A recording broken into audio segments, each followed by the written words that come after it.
An Emirates Airbus A380 has been filmed sliding from side to side during a precarious landing in Germany.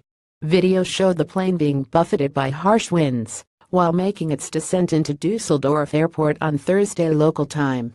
As the pilot tries to land the front wheel on the tarmac, the A380 rapidly zigzags.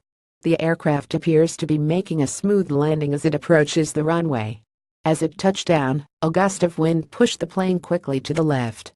Although the landing looked scary, aviation experts say there was no real danger to passengers. No doubt to the relief of passengers on board, the plane stabilizes before coming to a stop seconds later. The witness who filmed the video has since shared it to YouTube, garnering more than 3 million views in 2 days. I have never seen such a tremendous reaction of an airplane after a touchdown. You can see that the pilots tried to align with the runway by using the tail rudder, and luckily it worked out, the witness captioned the video.